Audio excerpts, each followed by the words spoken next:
Hello, my name is Adam Murray and welcome to Extra Time, a St. Declan's Community College Future Leaders podcast. We had a fantastic response to our Munster Senior Hurling preview last week. It would be great if you could like the video and subscribe to the channel.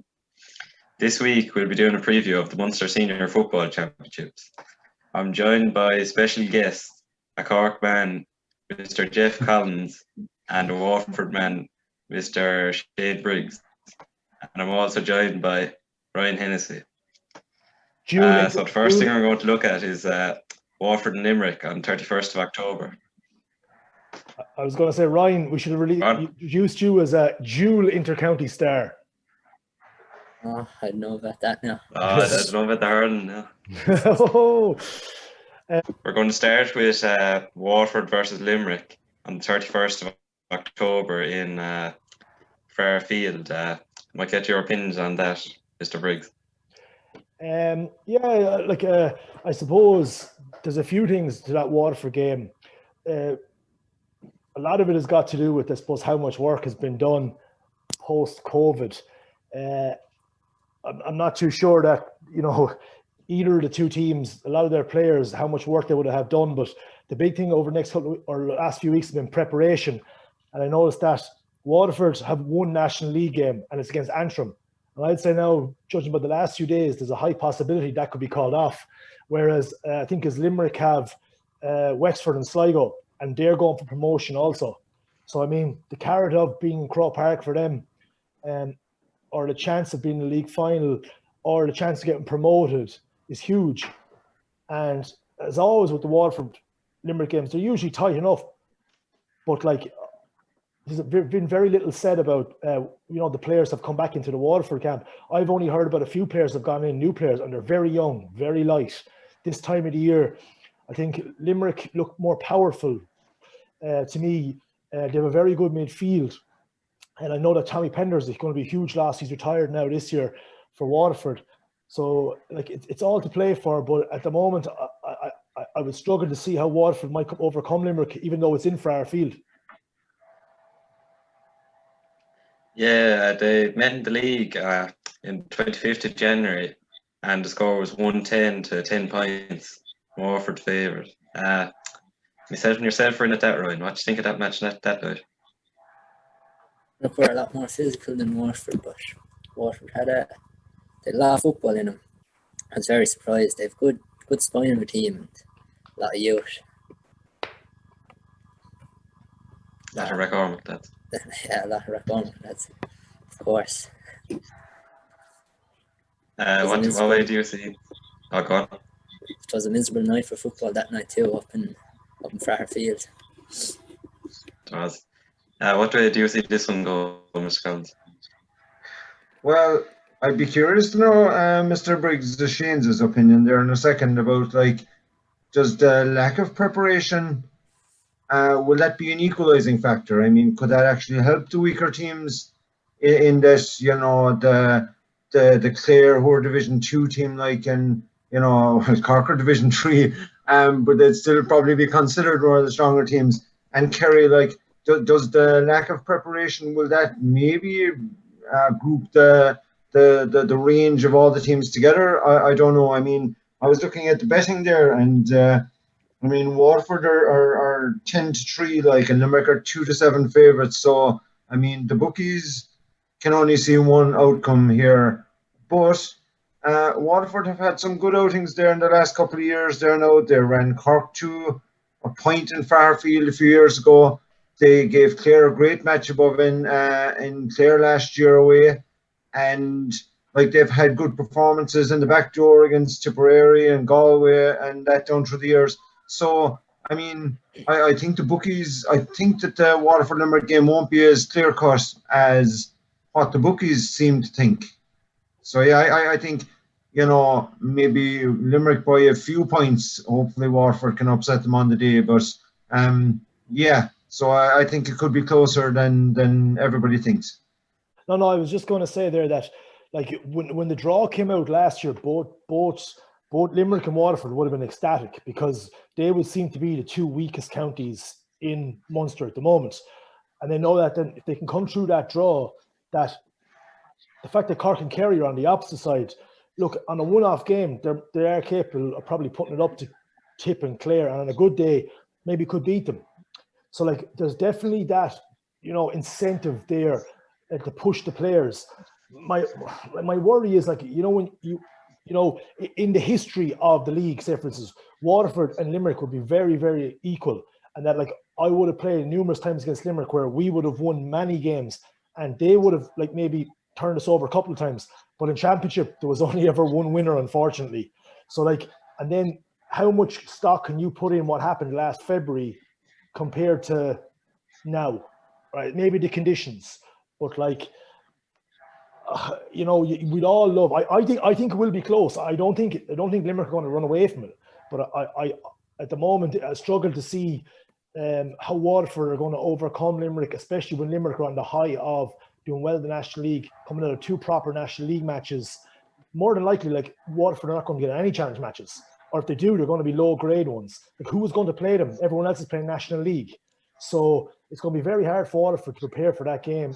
So you're only hoping that, are their training games going to be as good? I don't see it. I don't see them being as intense. And even to travel all the ways up to Antrim, are the players going to have to travel in cars? I don't think they can even travel together, which is a tough spend for everybody to be getting up there sort of on their own steam. Well, it's hard to see the county board forking out for a hotel the night before.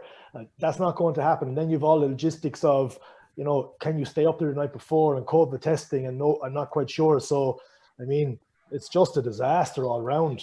On the day against Limerick, will come down to a right dog battle with the conditions. Yeah, look, this is not the Limerick team that ran Kerry close maybe 10 years ago, and they had Ger Collins and, John Galvin and, like, some absolutely phenomenal footballers who would get into any county team. They're still good, but, like, you'd have to say that their county championship is kind of on a par with our own. When you've seen what Waterford club teams have produced, like, we beat Grand Broadford back in 2013. There's been numerous victories for teams like the Noyer and Strably outside. So their club championship is probably no better standing than our own, which is a big thing because, Kerry club championship obviously is a far step above what you'll find in Waterford, probably same in Cork, most likely. So, like, I'm just worried about the preparation Waterford players are going to get compared to Limerick. Yeah, I think Drum Broadford won one Munster club, didn't they? Did they beat Nemo Rangers in a final? Yeah, Michael Reedy was full forward. He was a phenomenal footballer, and Jason Stokes in the middle of the field as well. He was a class footballer as well. But, like, a lot of the big names have gone. Like, the big thing for Waterford and Limerick is they've had both have had a huge turnover of players over the last 6 or 7 years, and it happens season upon season. Where I suppose when you look at the other side of the draw, the likes of Tip and Clare have much more settled panels. And that, like, look, Tip and Clare are going to fancy whoever comes out of that side of the draw is going to fancy themselves big time against Waterford or Limerick. Okay, so Mr. Briggs, how do you see Limerick and Waterford game going? So, as always, I'd love to say that Waterford win, and like, there's always a big performance out of Waterford, especially when they're under no pressure. But I actually think they are under a small bit of pressure here because they couldn't have got a better draw, and in their own back garden as well in Fairfield. But I just struggle to see how they're going to win enough primary possession in that middle third of the field with Limerick. Like I said to you, Tommy Prendergast is gone. Like, a lot of big players gone in the last couple of years. So I'm giving a tentative nod to Limerick, but I'm hoping for a Waterford win. How about you, Mr. Collins? Yeah, a small bit like Shane there now. I think, it'll be Limerick probably to pull away in the last 10 or 15 minutes by, maybe 3 points or something like that. I hope I'm wrong. And Ryan, how do you see this going? Likely I feel Limerick, but no, Waterford, if they don't get the game before it, just dying to get out and express themselves up in Fairfield, that would help them as well. So it's hard to know really, but I'm calling Limerick.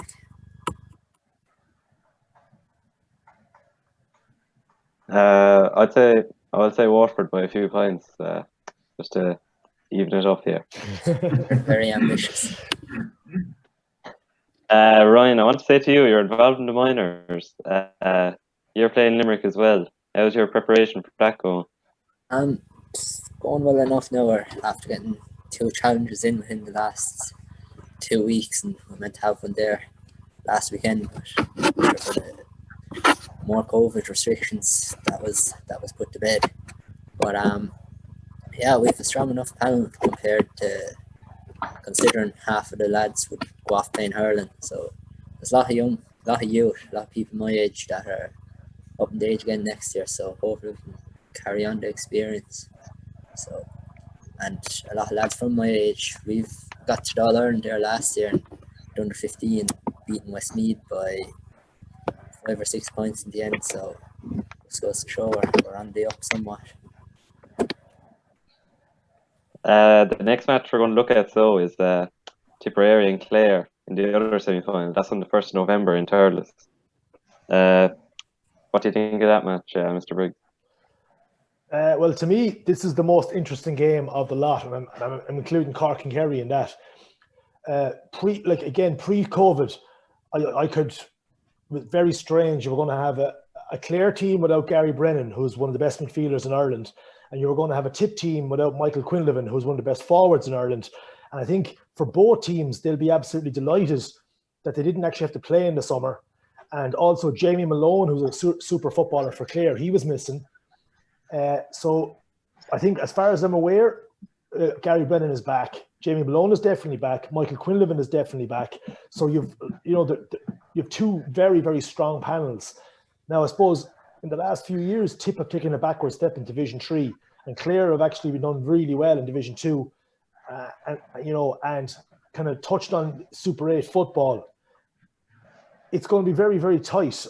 They know each other inside out. Clare will be delighted that they're on the side of the draw because they kept on drawing Kerry the last number of years, and that was what was preventing them from getting to the Munster final. And I know that they would love to get to a Munster final. So they have an excellent manager in Colm Collins. He is a super manager with both Cratloe and with Clare. And, I think there's going to be absolutely nothing in this. It's going to be kick of a ball. I think for Tipperary, having Quinlivan back, scoring forward, outstanding footballer. If anyone saw his goal he scored for Cromwell Commercials a couple of weeks ago, will know how good he is. So it's all to play for. It's going to be very tight in this game. And this Tipperary team, they reached an All-Ireland semi-final a couple of years ago, but they haven't really pushed on after that. I think they have one, Mr. Collins. Yeah, that was under Peter Creedon, and they were going well then, but they're about 7th in Division 3 now. So they seem to have gone back a bit. But as Shane said there, having Quinlivan back is going to be a big boost for them because he is one of the best forwards in the country. Like, he's a serious operator. But that said, Collins has done a great job with Clare, and Clare are fair enough. I think they're 7th in Division 2, but they've been playing against Division 2 teams, there in the league there last year and early this year. So, I think that should stand to them. And again, I was checking the betting on that there because often the bookies are fairly right. And they have Tipperary at 8-13, which is red hot favourites, and Clare 13-8. Now, I know the game is on Tipperary, but again, I don't see Tipperary just rocking on in there and blowing them out of the park the way the betting is priced. So I think I would give Clare a good chance of winning this match, even though they don't seem to be expected to.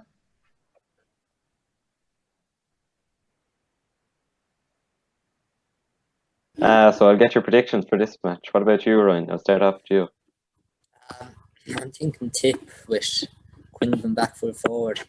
He's a man that could walk onto any inter-county football team. I just think Tip beat Quinlivan and I have a good chance of winning. So I'm calling Tip.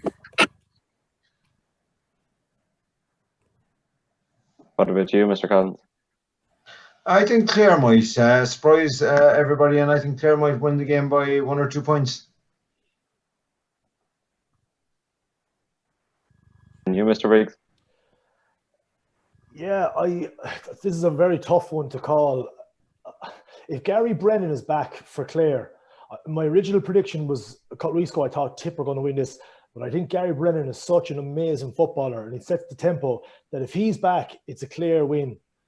But if he's not, because I heard a rumour a couple of weeks ago, he got injured in the Glass Club match. If he's not playing, I'd go Tip.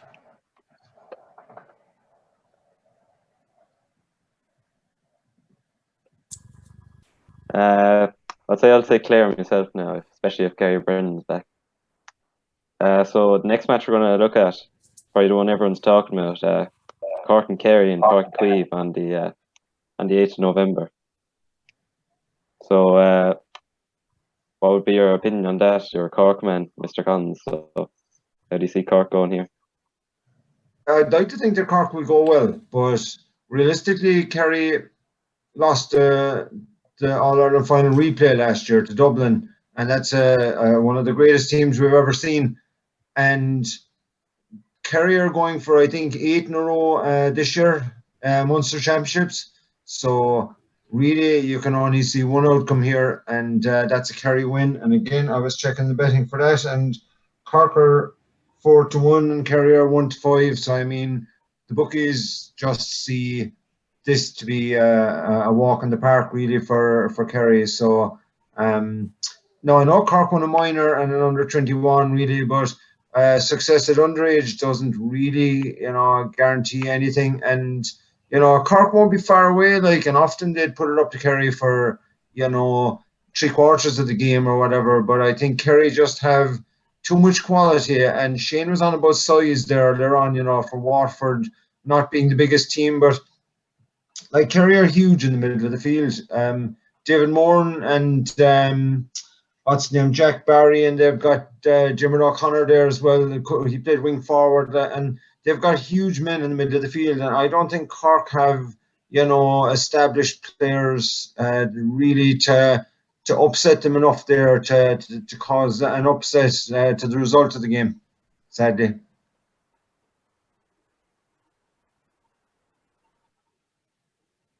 And obviously, David Clifford is Kerry captain this year. Do you think he's the right man for the job, or would you say he's too young yet? Yeah, I suppose David Clifford, he might be only 20, 21 years old, but he's been marked by the best players in the game with the last 3 years, and he's shown that he's able to deliver in the big occasions. After winning 2 senior championships down in Kerry, he scored a stunning goal there in the final. He scored 4 goals as a minor in the All-Ireland minor final. I mean, he performed against Dublin. So, he's probably the leader of the team at the moment, really, or the leader of the attack anyway. I think he was unlucky not to get an All-Star, if I remember rightly. Sean Shea might have picked him for that. But, so yeah, I mean, as they say, if you're good enough, you're old enough, and particularly Clifford, because he is just an exceptional talent. I mean, he looks set to be one of the greatest forwards to have ever played the game. So, yeah, it's a big call, but yeah, I think he'll be okay. What about you, Mr. Briggs? Do you think he'd be a good leader now? I'd say he's lived his whole life under pressure, as far as I can see. Because I remember watching him in the All-Ireland final at minor, and the just intense pressure that was on him. And he delivered that day. I remember going, I've never seen anything like this guy before. Big, strong, quick. So he every day he goes out, he's under pressure. You look at Johnny Cooper last year, absolutely manhandled him, and he eventually got sent off in the first game. So I suppose down in Kerry, if you've like David Clifford, no Ireland medal, it's kind of like David who. At the moment, if he wants to be known as one of the greats, he's going to have to lead Kerry to 3, 4, 5, even All-Ireland championships, because otherwise, talent is grand, but Maurice Fitzgerald is one of the most talented forwards of all time, and Maurice Fitzgerald, he's 2 All-Ireland medals, I think, and one of them was off the bench. So if he wants to be a talisman, wants to be one of the greatest footballers of all time, he has to deliver golden crosses. And Kerry would be probably one of the strongest teams in the country. They'd be an All-Ireland contender. But would you see him going all the way sometime soon, right? I in my opinion, I thought they were going to do it there the last 2 years. 2 years ago, they didn't even make the final, and last year brought to a replay. But I have a feeling in a few years to come, they're going to hit their prime and get a few All-Irelands under the belt. I'll get your prediction for this Kerry and Cork match, so starting with you, Ryan. Kerry to win it by 4 points or more, in my opinion. They've good bench now this year too. A lot of young lads coming up, as always. What about you, Mr. Collins? Well, I think Kerry's Achilles heel or their weakness really is their defence. I mean, they've got superstar midfielders, superstar forwards, a savage bench. But like they've got a couple of okay defenders. Like Paul Murphy is a good player, but he's not the biggest. And like Tyke Morley has settled in all right at full back. But I think their defence is their problem. Like Gavin White looked well enough there now last year at wing back. He played well, all right. But and Cork have decent enough forwards. You know, but no, my prediction I would say for the Munster final is you know, Kerry to win by. I'd be very happy if Cork came within 4 or 5 points of them. But like for Kerry to win in All Ireland, I think it's their backs that need to improve. But yeah, so to answer your question, Kerry, I'll agree with Ryan for the first time ever, Ryan. It'll be Kerry by 4 or more. Yeah, they would try to have a man marker now, Kerry back to her out and out full back. But how do you see it going, Mr. Briggs? What would they give for Tom O'Sullivan, you know, Mark O'Shea, you know, Seamus Moynihan now? Yeah, it's a tale of forwards. I think against Cork, I think Kerry will free score. Unless Cork come with something unbelievable, I just don't see Kerry losing. They've too many good scoring forwards, and then off the bench as well.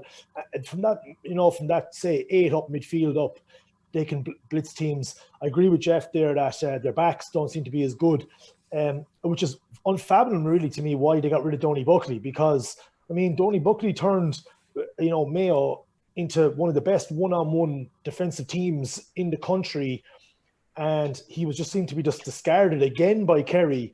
So, and like if you talk to any of the players, they absolutely love working with them. So Tomas O'Shea, Mark O'Shea coming out saying this is just madness stuff from Kerry, especially when like if they just held on to him for another couple of years, worked that experience for a lot of younger players, got used to that tackling one-on-one, that's how you improve. Like there's been an awful lot of turnover in the backs over the last couple of years, like chopping and changing in the Kerry defence. Like they want to win the All-Ireland, like they wanted to become much more settled. So whereas I see them winning Munster by probably this game by 4 or 5, and then realistically blitzing whoever in the Munster final, whether it be Tip, Clare, Limerick or Waterford, I just don't see them winning the All-Ireland just this year, just yet. I think it's a year or two too soon for them.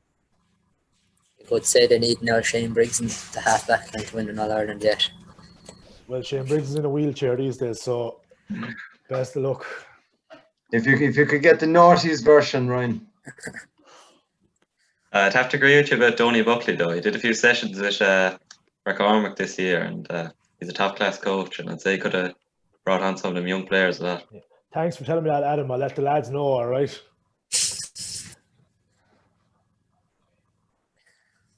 The work is done at this stage. You won't catch us now. we'll make sure to have we'll make sure to have a preview show the week before the county final as well. Mr. Collins, you'll be back, no doubt, slinging mud. Yeah, call me in for that one. There'll be skin and hair flying that day. Well, I'd have to agree with you that Kerry would probably be too strong for anyone in Munster at this stage. So I'd probably go down to win the Munster Championship.